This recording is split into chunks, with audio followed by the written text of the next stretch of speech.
వందే శంభుం ఉమాపతిం స్వర్గురం వందే జగత్కారణం వందే పన్నగభూషణం మృగధరం వందే పశూనాం పతిం వందే సూర్య శశాంక వన్యనయనం వందే ముకుంద ప్రియం వందే భక్తజనాశ్రయం చ వరదం వందే శివం శంకరం.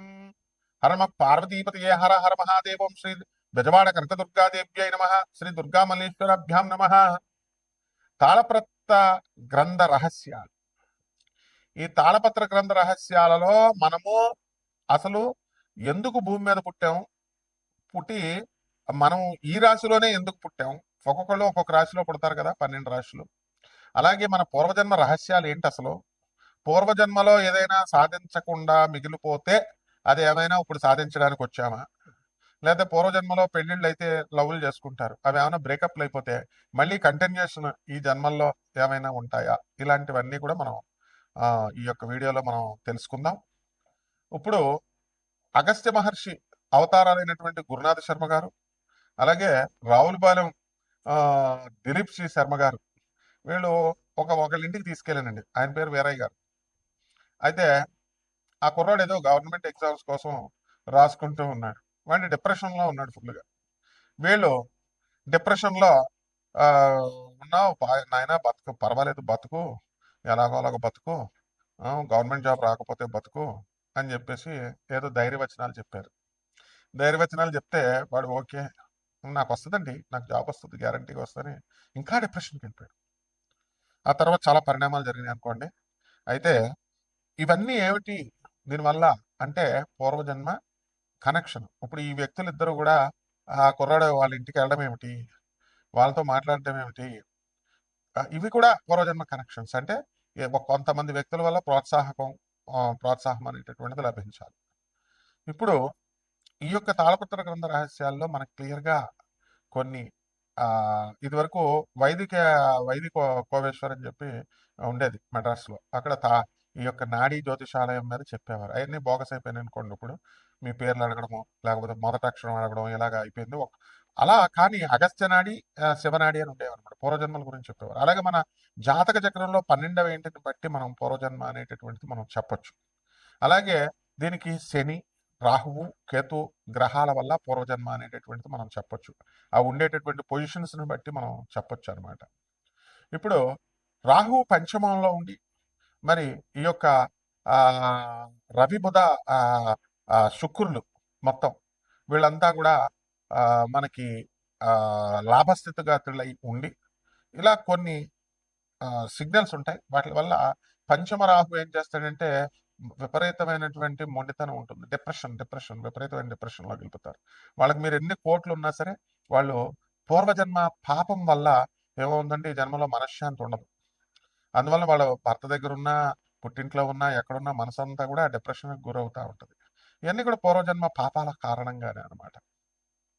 అలాగే మేషరాశిలో మనం పుట్టినటువంటి వాళ్ళు మరి పోలీసు, సెక్యూరిటీ, ఆ తర్వాత ఈ డిపార్ట్మెంట్స్లో, డిఫెన్స్ వీటిల్లో పనిచేస్తారు. కారణం ఏమిటి, వాళ్ళ గత జన్మ ఏమిటి.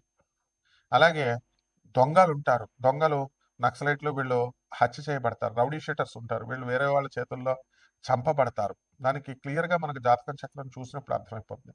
మళ్ళీ నెక్స్ట్ జన్మ ఉందా, లేకపోతే ఈ యొక్క నెక్స్ట్ జన్మలో ప్రతి ఒక్కరికి జన్మలు ఉంటాయి. కాకపోతే ఆ గ్యాప్ ఉంటుంది, గాలి ధూళయ్యి చెట్ల మీద వాటి మీద వేలాడుతూ ఉండాలన్నమాట దెయ్యాలయ్యి. మరి ఈ రకంగా మనకి ఈ యొక్క గ్రహ స్థితిగతులను బట్టే మనం అంచనా వేయగలుగుతాం. కొంతమంది పెళ్లి కాదు, వాళ్ళకి ఎవరితో రుణం లేదు కాబట్టి పెళ్లి కాదు. పెళ్లి కాకుండానే బ్రహ్మచారులు అయిపోయి చచ్చిపోతారు. చచ్చిపోతే తెల్ల జిల్లేడు చెట్టుకి ఇచ్చి పెళ్లి చేసి ఆ తర్వాత అతని శవాన్ని కాలుస్తారు. ఇవన్నీ ఎందుకు అంటే తెల్ల జిల్లేడు చెట్టు కూడా అది శ్మశానాల్లో పెరుగుతుంది. జిల్లేడు చెట్లు ఇవన్నీ కూడా అవి కేతువుకు సంబంధించినటువంటివి అనమాట. కాబట్టి ఈ యొక్క మీడియా రంగంలో ఉన్నటువంటి వాళ్ళు కొంతమంది ఉంటారు పాపం. వాళ్ళకి ఏమన్నా మాకు ఉద్యోగం రావట్లేదని ఎక్కడికి వెళ్ళినా సరే అంటారు, పూర్వజన్మ కర్మ. అలాగే ట్రాన్స్ఫర్స్, విదేశాల్లో ఉండేటటువంటి వాళ్ళు విదేశాల్లో ఉండే హ్యాపీగా ఉన్నా సరే వాళ్ళకి మనశ్శాంతి ఉండదు, పూర్వజన్మ కర్మ. ఈ విధంగా మొత్తం ఈ యొక్క పర్పస్ ఏంటంటే మనం పూర్వజన్మల్లో సాధించలేకపోయినటువంటి పనుల్ని ఈ జన్మలో మనం సాధించుకోవడానికి మళ్ళీ భగవంతుడిని కొంత టైం అడుగుతాము, ఆయన ఇస్తారనమాట. అందువలన మీరు కొంతమంది చూడండి తల్లిదండ్రులకి గవర్నమెంట్ ఎంప్లాయీస్ అయి ఉంటారు. పిల్లలేమో వీళ్ళు పెద్దోళ్ళు అయిపోతారు. వీళ్ళు చూడాలని అనుకున్న ఆ పిల్లలు ఆ తల్లిదండ్రులు గవర్నమెంట్ ఎంప్లాయీస్ కావడం వల్ల వాళ్ళకి పెన్షన్ వస్తుంది, మేము రామని అంటారు. అంటే వీళ్ళ డబ్బు తినేటటువంటి యోగం వాళ్ళకి లేదు. వాళ్ళకే వస్తున్నప్పుడు ఈ పిల్లలే సరిగ్గా సెటిల్ అవ్వలేదు ఎందుకులే అని చెప్పి వాళ్ళు ఇళ్ళకి వెళ్తారు. ఇది కూడా పూర్వజన్మ దగ్గర రుణానుబంధం లేకపోతే ఇంకా అక్కడితో కట్ అయిపోతుంది అనమాట. సింహరాశి, ఈ సింహరాశి వారికి అందరికీ కూడా సప్తమ స్థితిగతుడైనటువంటి రాహుగ్రహ ప్రభావం వల్ల మిమ్మల్ని భ్రమంలో పెడతాడు. ఏ కూర చూసినా జీడిపప్పు కూరలా కనబడుతూ ఉంటుంది, బాదం పప్పు కూర. కాబట్టి ఏ అమ్మాయిని చూసినా రంభా వరస మేనకలా కనబడుతూ ఉంటుంది. ఎవరిని చూసినా వీడు నాకు సాయం చేసేవాళ్ళగా అనిపిస్తుంది. కానీ ఈ సింహరాశి వాళ్ళు చక్కగా సహాయం చేసి మీకు ఆప్తులైనటువంటి వాళ్ళని అపార్థం చేసుకుంటారు. ఎవరో బయట వాళ్ళు చెప్పే మాటలను బట్టి మీరు అపార్థం చేసుకుని వాళ్ళకు దూరంగా జరిగిపోతారు, కొన్ని లిమిటేషన్స్ పెట్టుకొని. అది మీకే నష్టం.